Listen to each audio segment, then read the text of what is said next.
Hello and welcome to How to Deal When the Shit Gets Real podcast. I'm Rietta. And I'm Connie. And today we are here with Chris DT Gordon. So Chris, how do you deal when shit gets real? And really just tell us a little bit about yourself. Well, I like to first give myself some time, make sure I'm comfortable, and ensure that there's plenty of toilet paper handy. Or when you deal with the shit. You're talking figuratively, not literally. All right. So I guess we'll let that one slide. That's the first time anybody's ever made that joke, and I'm honestly surprised. I am too, actually. I go for all the low-hanging fruit. So it's a height thing. So I was born and raised in the Flint, Michigan area.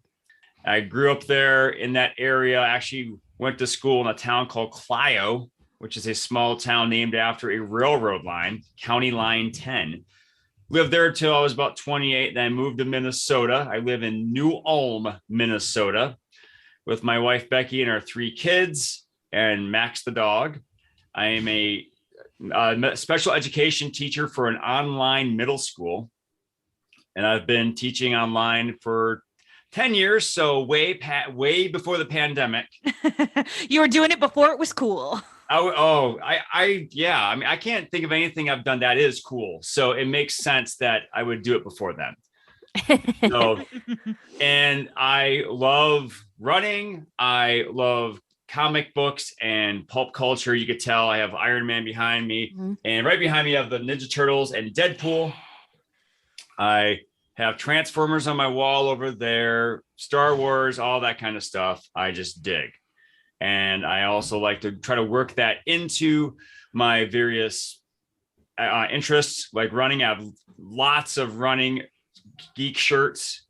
I think I have almost all the Avengers, and with the exception of Black Widow and Captain Marvel. Not just because I'm being that way.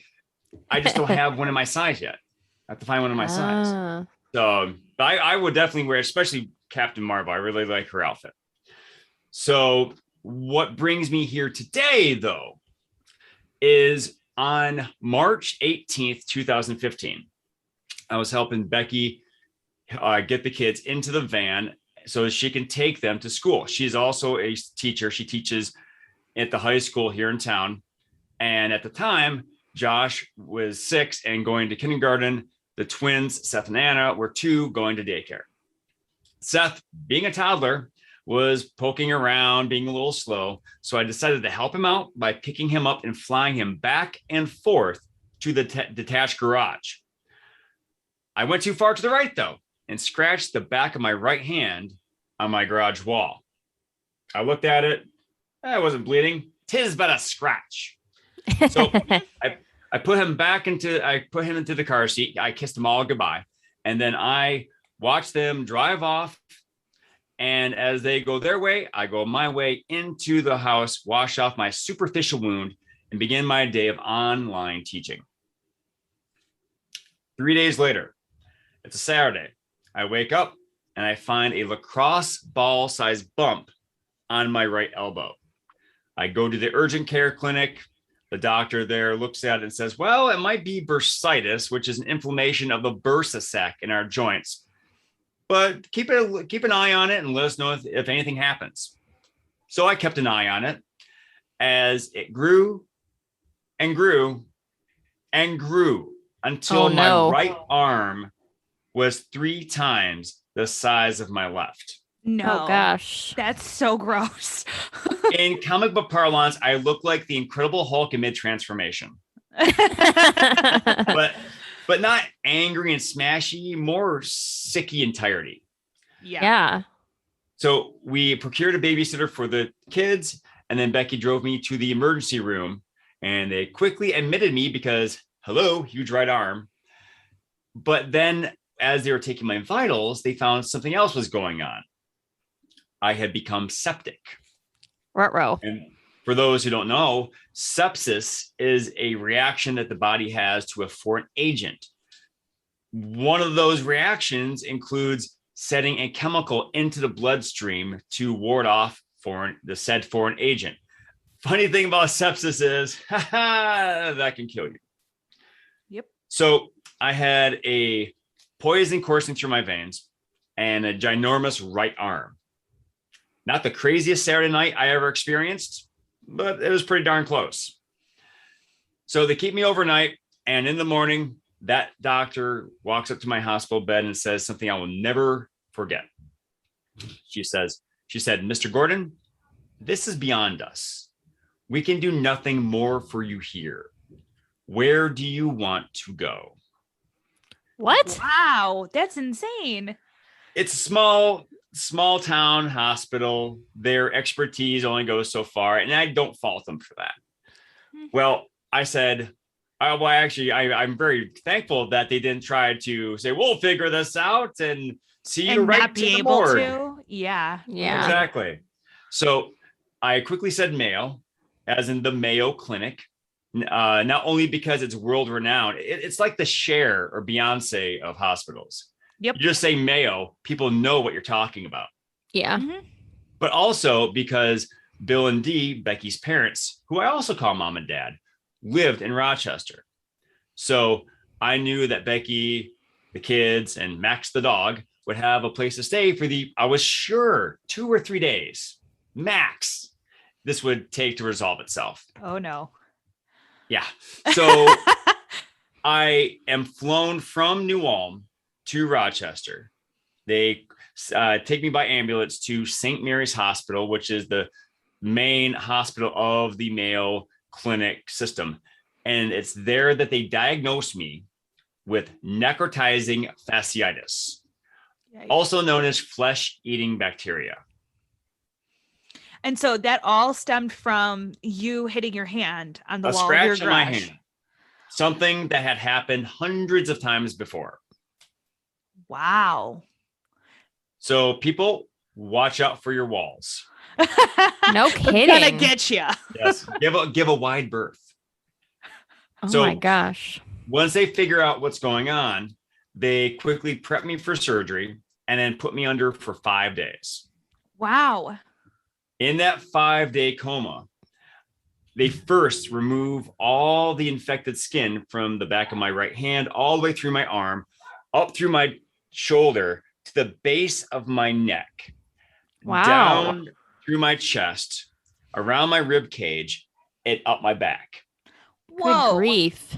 So they flay me like a fish, Yeah. and then they have to debride all that infected area of tissue away, because if only one tiny bit of bacteria is It'll remaining, come back. the process can restart. Yeah, we had a guest that was an amputee, and that's exactly what they had to keep amputating him farther because the flesh-eating disease, they weren't getting it all. Yes, they treat it like a forest fire. They Oh my would cut God. ahead of the infection. That way they knew they would get all of it. Mhm. So once they did that, they realized then that the infection had gone so far into my right arm that they were sure they're going to have to amputate. It was Wow. not a question. It was not a likelihood. It was a certainty. Wow. They even told Becky this.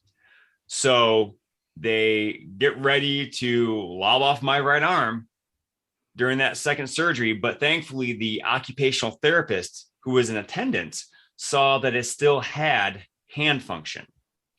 So what they elected to do then was to extract a 15-inch by 4-inch flap of skin from my left thigh and place it on my right hand and forearm. Since this is my thigh on my hand, I lovingly call this my thand. I was gonna say it looks really good. Yeah, Cosby it does. right hand, yes, it is flush. Yeah, you can't. And even, usually you they would wouldn't be say, able to well, tell. there's going to be a little bump where the little rise where the flap starts. But no, this is totally flush. You can't. Yeah. Oh yeah. You could glance at it and think nothing's there. Yeah, you can only Yeah. kind of see it like where your wrist is. There's like that line, but that's the only thing you can Yeah. really see is on your wrist. Yes. Honestly, my computer, I guess, is not the greatest because I couldn't. It's only because you held it up. Like if I had just randomly met Yeah. you and we like shook hands, I wouldn't have noticed. Yeah. And- Yeah. Exactly. Well, honestly, good choice of the Mayo Clinic because Yes. clearly. Yeah, They did they're not great. they're not world renowned for nothing. Yeah. Right. So they put the fan on, but then I have another. It's like to give a mouse a cookie. You put a flap on the arm, you leave a hole in the leg. So I have this 5 square foot hole in Oh my my left gosh. leg. Oh my goodness. So, How'd they fix that? well, I'll tell you. Right. Yeah. So glad you're here. They elect to remove my vastus lateralis, which is the outermost quadricep muscle Yes. from my thigh. And then they install a shoestring type contraption and then knobs on the inside of the wound and then knobs on either side of the wound. So over time, they tighten the knobs to close my wound. That's Good grief. insane. It looks like a shark bite now. It sounds like You should tell people it's a shark bite. you I do. should. Oh, good. And then It when I'm at the pool and kids walk around, and maybe I'm spoiling a little bit, but when I'm in the pool and kids see my leg and then they see my upper body, I tell them stay away from the pool filter. I was gonna say that sounds like something out of like Frankenstein, you know, Yeah. like twisting Well- two knobs, like creating a whole new human Yeah. being. Then they open the ceiling to let the lightning in. yes, exactly, because that's what the two knobs are for. Yes, exactly, for better conductivity. Yeah. Yep, that's what it is. Well, that's why I tell next people Halloween. Yeah, exactly. I tell people I'm Deadpool on top, Frankenstein's monster underneath. There you go. I like it. So your So- 2 to 3 days that you thought it was going to be, what was it really? It was over 2 months. Oh yeah, I figured. But as Connie said, but wait, there's more. always. I still had exposed flesh on the upper right side of my body. Oh god, So how did they do they this? grabbed a skin graft harvester, which I call a cheese grater on steroids. one? And yeah, exactly. They ran that up and down my back and my thighs so they could get enough skin graft samples to place on the infected areas. Mhm. So this is all from one take, which I think is miraculous, especially with the elbow, because that's a very tricky area. They thought they're going to have to take multiple stabs at it, literally and figuratively, to get that to stay. Wow. Well, that's everything's- impressive. Yes. Again, thank you, Mayo. And so, and in fact, here I'll show you what it looks like here. I told you I'm Deadpool. Wow. You are Deadpool. Yeah. And so they even took off a nipple. So whenever I go to the pool, I have my shirt off. It looks like my chest is winking at people. No wonder So- you love Deadpool now. You're like, I know exactly. am Deadpool. I keep messaging Ryan Reynolds, let me be your stunt double. So, but I apparently already there's have the some- qualifications. I know exactly right. I mean, and I don't even need the makeup to look like Deadpool. Yeah. So anyway, that'll happen within the 5 days. Mm-hmm. When I wake up, I obviously see I'm in a hospital bed, and thankfully Becky, Bill, my dad, and my brother Jeff, who lives in Michigan still, as soon as Becky told him what had happened to me, he found the first flight from Grand Rapids, Michigan, to the Twin Cities, and then found a way down to Rochester so he can help out for the week and a half that he was there. That's nice. And he was there for basically everything, even the darkest point where there was a 3 in 10 chance I was going to survive at one point. Oh, wow. And so he helped out the family. He helped the family out that way. He actually bought me an iPad so I could watch something, watch shows and whatnot, play games while I was recovering. So I saw him, Becky, and Dad there. And then I started taking stock of what had happened. I still remember very vividly the first night I was awake, lying in my hospital bed and floating in and out of consciousness, but just keeping just keeping stock or taking stock in what had happened. At one point, I remember I had a cast over my pinky. I thought they had amputated my pinky. So I imagined that I could get like a robo pinky installed. I have a little laser pointer there.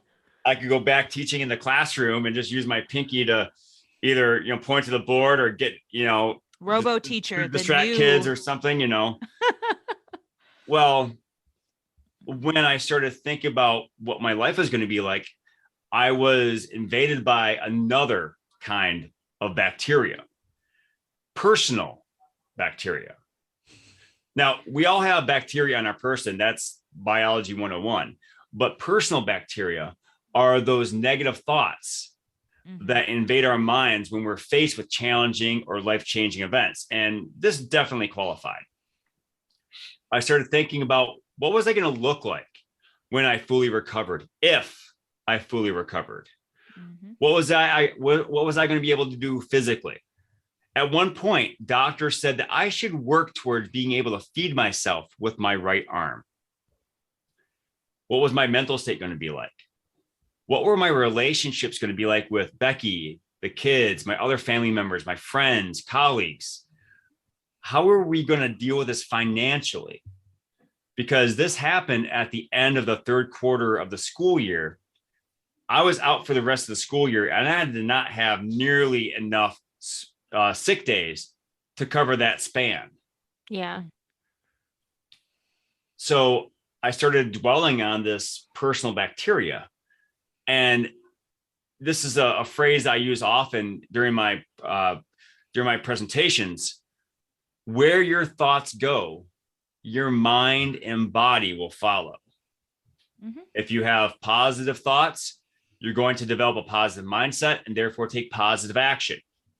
The opposite is true. You start thinking negatively, you'll develop a negative mindset, take negative action.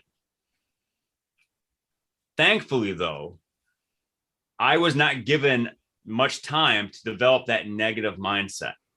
During one of her daily visits, Becky started telling me about how people were helping us out at home and in various communities. In fact, here in New Ulm, our neighbors were shoveling our walkways, snow blowing our driveway, keeping an eye on the house. Remember, this is at the beginning of spring, but in Minnesota, that's basically the second round of winter. Yeah, that's winter. In Rochester, people were stopping by Bill and Dee's house to check on Becky and the kids. It turns out they weren't there for 2 or 3 days. They were there for 2 weeks. And they didn't pack hardly anything of their own because they thought they were just going to be there for a long weekend. Yeah. People started donating food and clothing and toys. Some of my colleagues from my online school who lived in the Rochester area went to Bill and Dee's house and spent time with the kids and played with them. People were donating money to a GoFundMe account that was started by one of Becky's friends from high school. That definitely helped cover the lost wages I had incurred because of my lack of sick days. When Becky told me all of these things, that personal bacteria washed away and was replaced by what I now call the attitude of gratitude, or TAG for short. You're it. Sorry. That's it. That is the idea behind it. And the reason why I call it TAG is because when I started thinking about this positive mindset, 3 questions came to my mind. First of all, what good things do I have in my life? I started thinking about all the good things in my life. Well, when we are asked that kind of question, the big things come to mind: our faith, our family, our friends, our jobs, our homes. But then I thought about the little things, those seemingly insignificant part of our lives that we overlook, but actually bring us that daily dose of joy that we so love. For example, on that iPad that Jeff bought me, I downloaded Netflix and I started binge watching the first season of Daredevil. I'm not sure if you ever watched it. Phenomenal show, one of the best comic books series ever. I just really appreciated being able to watch that show over and over again while I was recovering. And Daredevil did a good job of making those bad guys feel how I felt. There's also the fact that the sun never shined in my eyes when I was bedridden. I realize that might sound a little random, but when you are sequestered or, confined to a singular spot for weeks on end, it is a blessing that you don't have to ask someone for one more thing. The sun shined even at midday, and I didn't have to ask anyone for it. I could just look out and enjoy the view. Mm-hmm.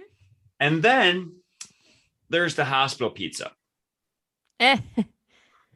I'm interested. What are your ladies' feelings about hospital food? It's probably not good. And if you're going for pizza, you better be in Chicago. Yeah, I was going to say, you're talking to two people who grew up in Illinois, where we are the land of pizza. So that's not really a good question to ask either one of us. Well, I figured I would ask anyway, because the pizza at St. Mary's was phenomenal. No way. I could not believe it. Yes. Maybe it's because I hadn't had pizza in a month. Maybe. But I just remember it just hit the spot every time. Oh yeah. And to the point, I'm still talking about it 6 years later. Hey, we got to make a trip to the hospital and go try the pizza. There you go. Yeah. Oh no, I cut my hand. Chris, you need to go back. You need to go back and try it and be like, is it as good as I remember, or was I going insane bedridden? or was it the drugs? Drugs or pizza? Yeah. All the above. Yeah, exactly. Can I have some ketamine on this pizza? Pepperoni ketamine. Yeah. Because you're definitely talking to two girls who love Chicago pizza, and it's right there for me. Yeah. There you go. So, today when I look around and I think about what I'm thankful for, it's things like door hinges. Brietta, I see, and Connie, behind you have doors. Mm-hmm. Imagine if those doors didn't open one day. How inconvenienced would you be? Very. Yes. Yeah. Especially I'd be hungry. Especially if one of those is a bathroom door. Mm-hmm. So, being able to walk through a wall is a thing to be thankful for. And so I appreciate door hinges. I appreciate pens, because when I have to make a list or I have to jot down some notes, this will help me out, and I don't have to prick my finger and use my own blood. Then I think about my right armpit. Remember, I said that this is covered by skin grafts. Mm-hmm. Skin grafts are non-porous, which means they don't sweat. Which means I've saved a lot of money on deodorant in the past 6.5 years. Well, that's good. That's got to feel weird to only do one side. I'm used to it by now. That's true. You've been doing it long enough now. Once in a while, I will go to the right side. No, I don't.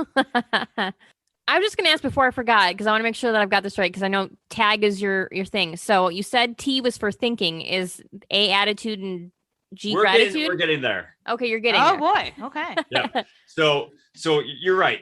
The first step was I thought of all the good things in my life. Then I thought about, who do I appreciate and why? I acknowledge the appreciated. When we ask ourselves that question, again, we think of the big groups in our lives, people who share our faith, our family, our friends, our neighbors, our coworkers. But in the hospital, I was surrounded by medical professionals. So I made it a point to learn their names, learn something about them, try to engage in conversation whenever I could, even if it was 3 o'clock in the morning. I was awake, not all throughout the night, otherwise I wouldn't survive the ordeal. But I would be up at odd times of the night, getting medicine, having people check on me, and I would do my best to have a conversation with that person. And even to this day, when there's not a pandemic, I will run from Bill and D's to the hospital and try to catch the nurses at their shift change so I can see as many of them as I can to let them know that I still think about them. I want to let them know what I'm up to and just let them know I appreciate them still to this day for what they have done for me. You know, I was just so thankful that they were helping me out. So we actually became friends, the nurses and I. In fact, when you are in the hospital for a long period of time, like I was, they often put a poster on your wall called the Getting to Know You poster. And they ask you various questions to get to know you. One of the questions was favorite movie. What was your answer? Now you see all around me, I'm inundated by comic book characters. I said I like Star Wars. I even quoted Monty Python. So you could probably guess what my favorite movie is.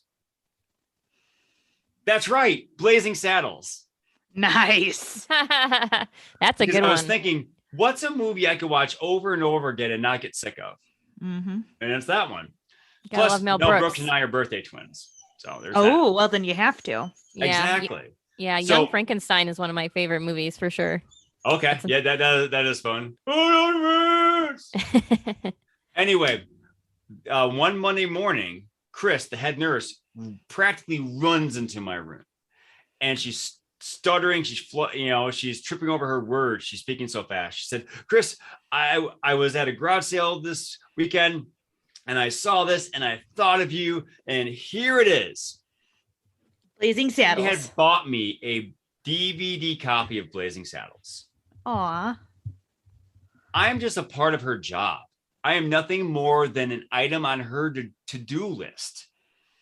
But the fact that she thought so much of me, not only to remember that that was my favorite movie, but then she goes out and buys it for me, makes that DVD copy one of my prized possessions because of the love and friendship in which it was given. Thoughtfulness. And I actually have a 3-step process for your listeners to use to develop a greater appreciation for someone in their life. Okay. So first of all, and you ladies can do this as well. I want you to pick someone in one of your social circles. You know, we have various social circles in our lives. Pick someone from that circle. Take them out of that circle. And then think of all the positive ways that person affects the world around them. Think of, who they benefit, who they work with, what kind of things they do, and then put them back into that social circle and just appreciate that you are now connected in some way to that fantastic person. I like to use my wife, Becky, as an example. Yes, she's my wife, she's my partner, she's my best friend. But when I take her out of that social circle and look at her by herself, she's a fantastic mother. She is a loving daughter and sister. She's a brilliant teacher, a well-read historian, a great athlete. She has a witty sense of humor and just as geeky as I am, but she downplays it a lot more. She's a benefit to her community. And now I'm going to put her back into that social circle that we share. And she's still all of those things, but she's my wife and partner to boot. How lucky am I? And so, That's awesome. Please try that exercise, especially if you feel, you may be feeling that you're not worthy of companionship in some way. Just think of the people around you and realize that great person is connected to you. And, I think I really hope it develops a deeper appreciation for that person. And so I try to do that with as many people as I can, because again, it just helps me appreciate them that much more and makes me want to be a better person because of that. Yeah, That's absolutely. So now my question is, as you were saying to pick somebody, I was thinking of somebody, not my husband. I love him. What if you can't find all of the, I mean, I guess she does have some redeeming qualities, but like, what if you really can't think of anything? You just try to think about it more or get to know them more or something. Like, what would be your advice if you're like, I can't really think of anything?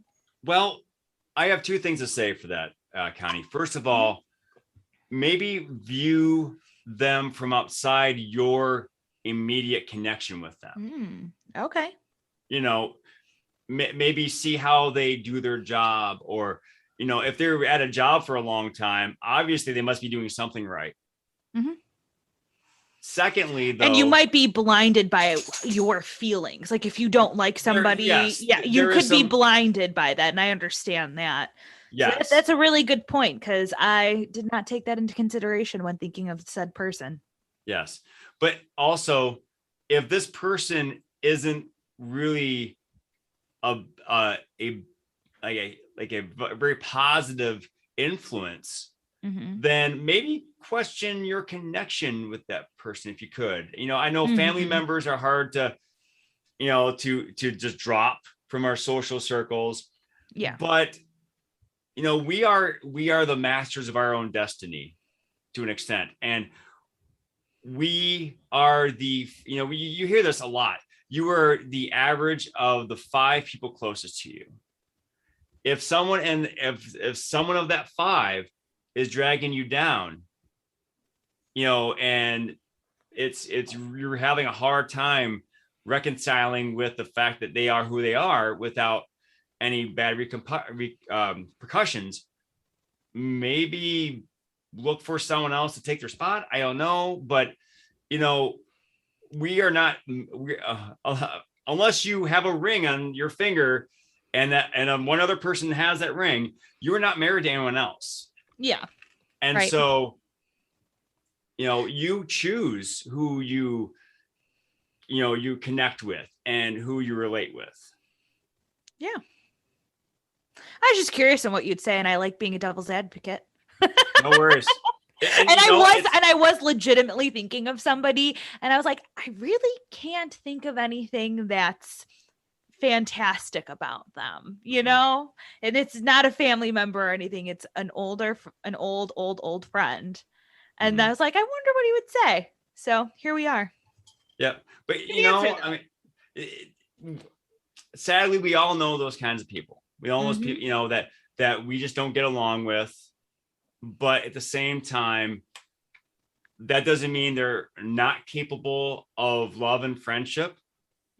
But no one said we have to be friends with everyone. Yep. We can be friendly to everyone. We just don't have to be friends with everyone. Exactly. So I like it. And being friendly with everyone, that is on us. That is our choice. So we covered thinking about all the good things in your life. We talked about acknowledging the appreciated. Now we get the G. This is where that tag really comes into play. Giving someone else a reason to be grateful. I ask myself, how can I give someone else a reason to be grateful? And I'm going to say right now, playing tag by yourself is boring and more than a little embarrassing. I might be speaking for 100%. I will not divulge that.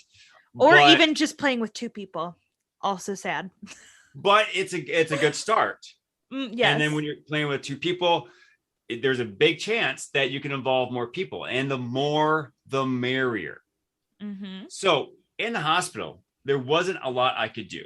I was too busy recovering and trying to build my body back up to really take action. But it was when I was discharged that I really started to take said action. For example, when my neighbors' lawns would get long, or I'm usually one of the first people up on our, on our block in the morning, during snowfalls.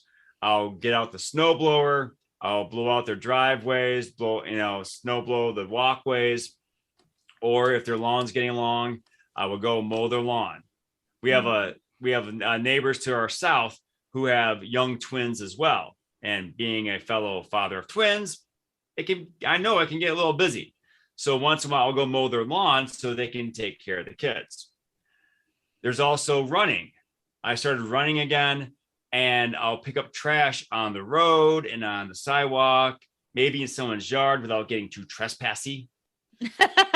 Yeah.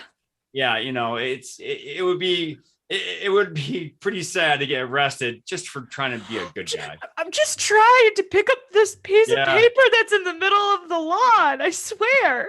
This big gulp didn't drop itself. So, and then there's the classic opening doors for people, which sometimes we don't even think about. But imagine there's someone behind you who may not be carrying any loads physically, but we don't know what's going on mentally. They could be having the worst day of their lives. And by us opening a door and letting them know that we see them, that's our way of saying, hey, I see you. I recognize you as a fellow human. Let me help out in just a little way. Even that can potentially turn someone's day around. Yeah, And the beautiful absolutely. thing about all those, what's that? I'm sorry. I said, yeah, definitely. Yeah. And the beautiful thing about all those different acts is they cost me nothing, but to the recipient, they could be priceless. And so, any small act you can do, even if it costs money, like buying someone, buying the lunch of someone behind you, when, driving through Illinois, when the tollway was up before it went all online, sometimes I would pay for the toll of the person behind me, driving on I-90. Yeah, I've done And that so- at Starbucks. Pay for the person behind you. Exactly. Yeah. And then normally it keeps going on. Like for Yes. at least I know for Starbucks, people try to keep it going. Yeah. So it doesn't Yes. normally even end with you. So think about all of the people that were Yeah. in that drive line that could have gotten free coffee. Exactly. And so, like tag, the more people you can involve, the more, the merrier, because they feel almost compelled to want to help other people out. And so they feel good themselves, because when you do something good for others, you automatically feel good yourself. Yeah. There are numerous studies that have shown that endorphin levels increase when you perform an act of good service. Absolutely. So, by playing tag, we can, help make the world a better place. So, and since you're talking about gratitude and it kind of plays into it, and you've taught special education, is there any tips, advice that you would give to parents of special needs from a teacher's perspective? I would say, and I do this with my own students every day, ask them what they're thankful for. And they'll often say, oh, family, my Wii games, but challenge them to be a little creative. This morning, one of my students said eggs. All right. Eggs are delicious. Yeah, they're fantastic. He had scrambled eggs this morning, so he's thankful for them. Another student said water, which is something that we often overlook. I mean, can you imagine not having running water in your house? Mm-hmm. And would not so be fun. being able, what's that? It would not be fun. No. And we've, depending on the situation, whether that's, bad weather or a plumbing malfunction, we know when there's not running water, and we are so much more thankful when there is again. Yeah. So just being able to see the value in the items you already have in your possession will make you feel more appreciative and perhaps even richer than you did before. Because imagine not having a pair of scissors when you have to cut something. And now we may not want to admit it, but we've all been there trying to use your teeth to cut a string or I cut hate something that. open. Yeah. When a good old pair of scissors would, be your savior. And all the dentists out there are making this face going, no, don't do it. Yeah, really? Yes. My God, I yell at Tom so often. I'm like, your teeth. Stop it. So, by practicing that tag, not only was I able to recover more fully and with a much better attitude, but after I was discharged, I started thinking, well, things are going pretty well for me now. I wonder what else I could do. And so I started running again. And the first mile, I freely admit, was the worst mile of my life. Because my mind was ready to go. My body said, dude, you haven't run in 3 months. Yeah. And so I was wheezing, I was hacking up stuff. It was not good. But that first mile became a second mile. And then 2 became 3, 3 became 4, so on and so forth, to the point now where, as of today, I have set or tied 4 personal lifetime running records in the 5K, the 10K, the 10 mile and a half marathon. That means I'm faster now after all those surgeries than I was before. It's because you lost all that skin. You're lighter. Exactly. Yeah. Sweat really does. I had to. So, and I'm actually long-term training now for the Boston Marathon. Nice. Awesome. I'm hoping to qualify before 2030 or by 2030. And then I started taking Taekwondo lessons with my son. And I am, as of today, about 3 weeks from testing for my first degree black belt. Nice. So awesome. Thank you. And then I've picked up, I started doing other activities again, like water skiing. I've been water skiing since I was 6. I learned to behind a canoe. Story for another time. But this past summer, my son and I tandem skied for the first time. Ooh. Oh, so fun. And, he's learning to ski himself. He can now slalom a little bit, but it's just so fun to be able to share my joy with him now. And, skiing behind my brother's boat with him pulling the 2 of us. Nice. Yeah, that's awesome. And so it's because of because of TAG, because of my greater positivity, greater appreciation for things, my greater gratitude, and greater resilience. There are, again, numerous studies that have shown that the more positive people in your life, the more grateful people in your life, are also more resilient, because they can see the positive things amongst the negative aspects of a situation, and they have the better outlook. Yeah. Actually, your whole, like, the TAG, the attitude of gratitude, and your situation, like, my brother was hurt recently, and, he had, like, the whole GoFundMe, he's still in rehab and stuff.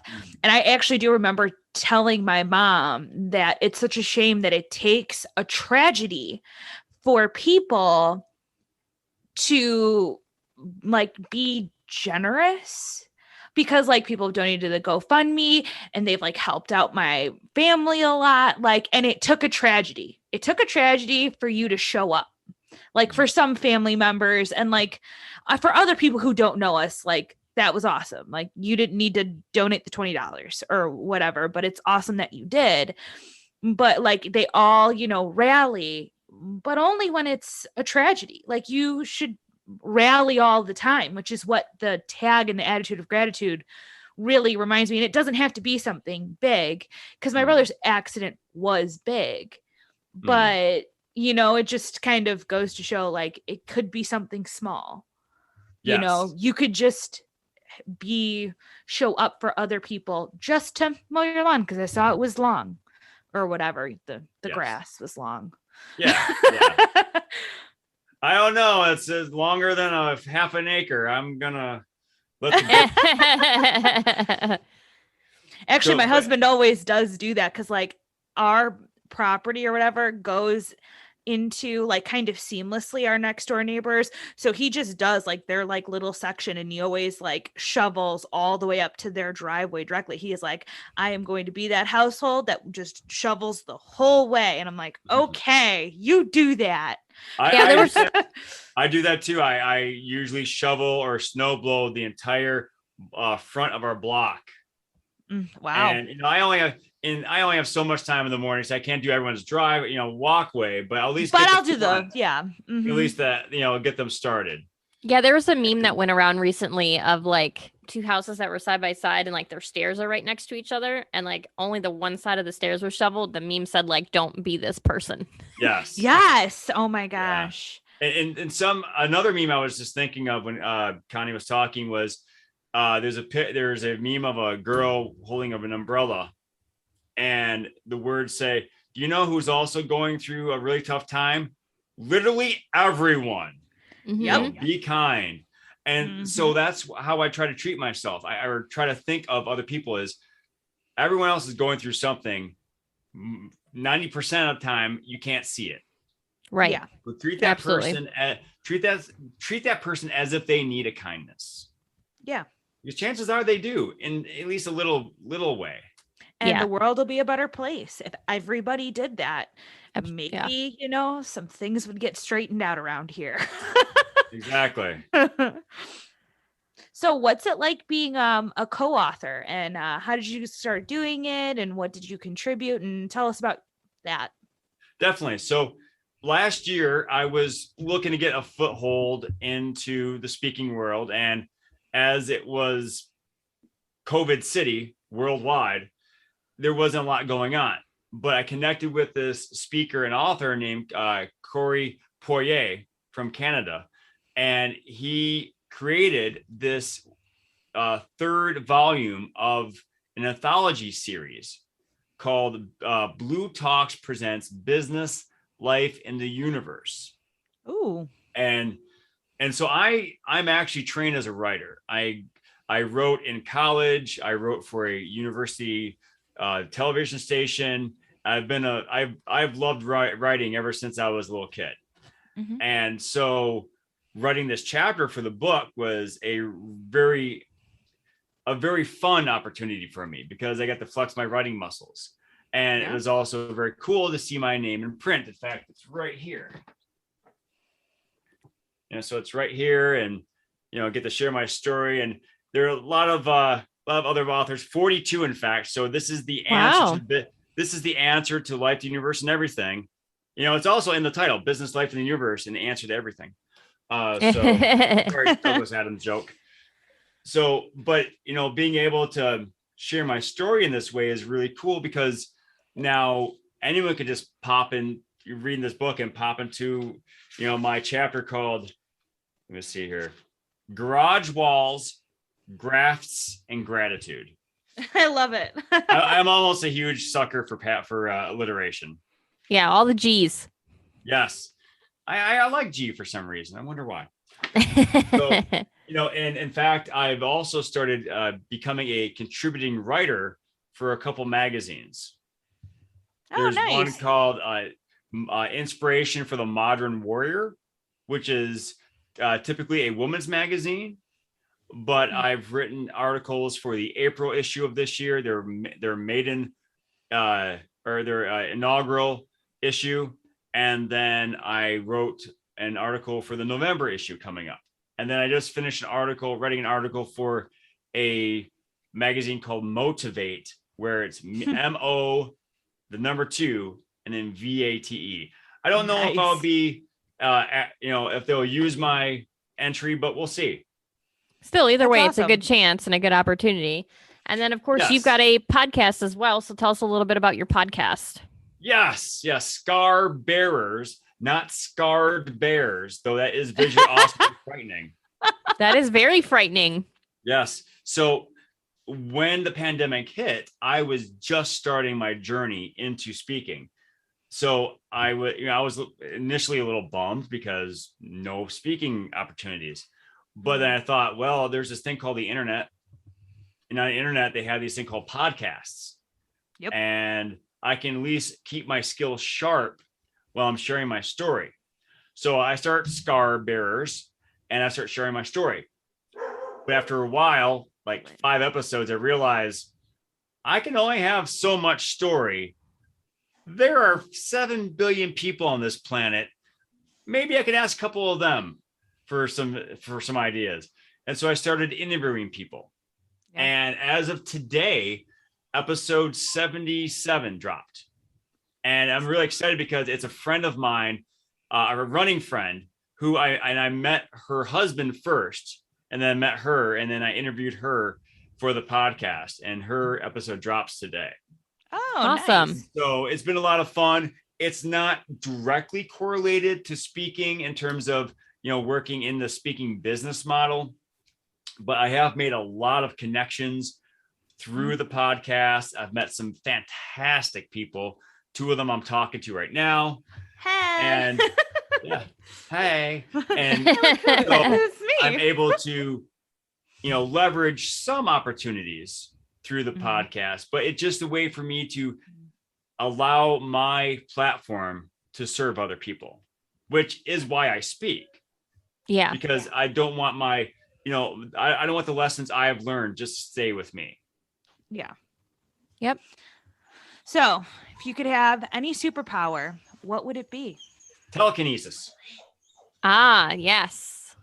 This is one I've thought of for a while, because if you're not familiar with Jean Grey, Yes. the X-Men, she's a Yes. telekinetic.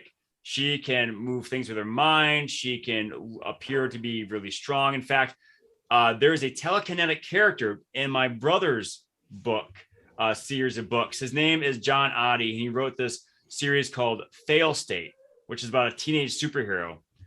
And one of the characters is a telekinetic who appears to look strong, but he's just using telekinesis.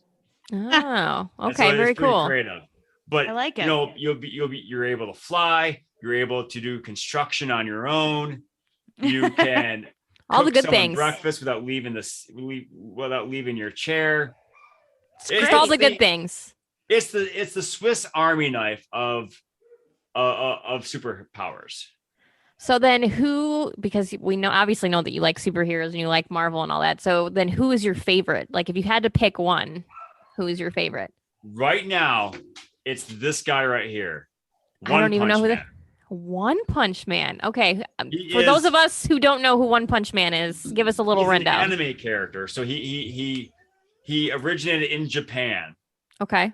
and he is a satirical character. He has superhuman or Superman level power, Mm-hmm. Spider-Man level luck. The guy can't all catch a right. break. Every good thing he does, someone else gets the credit for it. Oh my When God. he does try to do something, people think he's trying to horn in on other people's glory. And plus, he's bald and he's skinny, which is perfect cosplay for me. In fact, a couple of weeks ago, I did speak at a comic book convention, and after my speaking gig, I dressed up as One Punch Man and I walked around the con and had a great time. Oh, there you go. That's awesome. But no, I would say if you are a fan of superheroes and humor and satirical humor, especially, check out One Punch Man. It's on Netflix. I believe I'm not sure if the English dubs are on Netflix, but they have this Japanese season with subtitles. Okay. But I check actually it out. prefer It the is subtitles. fantastic. Yeah. I'm gonna have to see. I have a 9-year-old, so I have a feeling he might be all about that. So we'll have to check it out.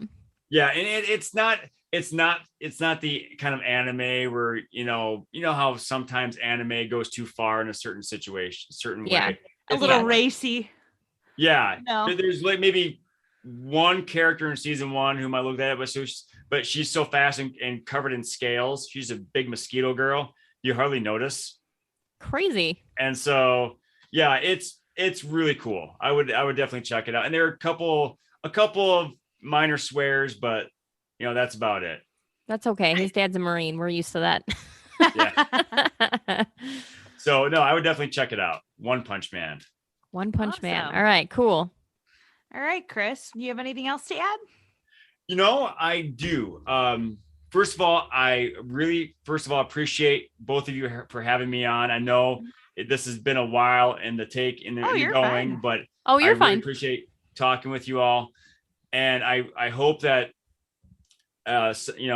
your audience finds some inspiration in my story. Please check me out at chrisdtgordon.com.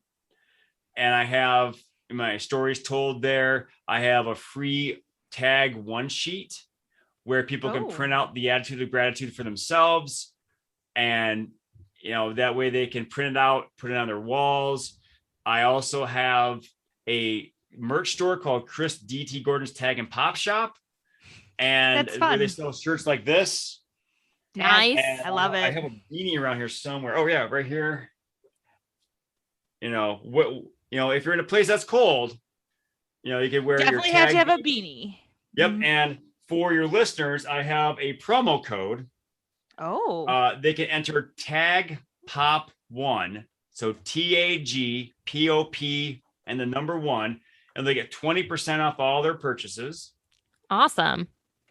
And so they can get some nice tag gear to inspire their friends.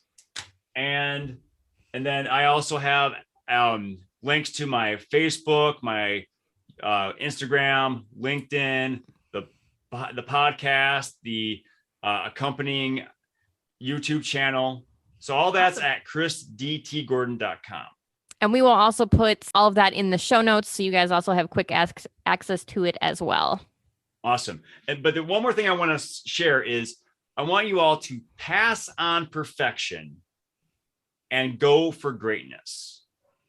Awesome. I feel that, in media, wherever it's on a billboard or on the internet or on TV, we have these images of perfection that are at best fleeting and at worst blatant lies. Mm-hmm. Because if you look at any model on a billboard or in a magazine ad, how long did it take that person to get ready? Mm-hmm. And even when they get that picture taken, they don't look like that all the time. Mm-hmm. So instead, go for greatness. Whatever you're going to do, practice consistently, practice diligently, and be perseverant in your efforts, because not every day is going to be a gold star day. Mm-hmm. We have good days and bad days. But the more you can push through, the more you can be perseverant, the more you can be consistent and diligent in your practice. You might reach perfection once in a while, but you will always be great. I love it. That's the perfect place to end. So thank you for joining us. And this is How to Deal When Shit Gets Real. Don't forget to check us out every Friday. There are always new episodes, and we'll see you guys next time.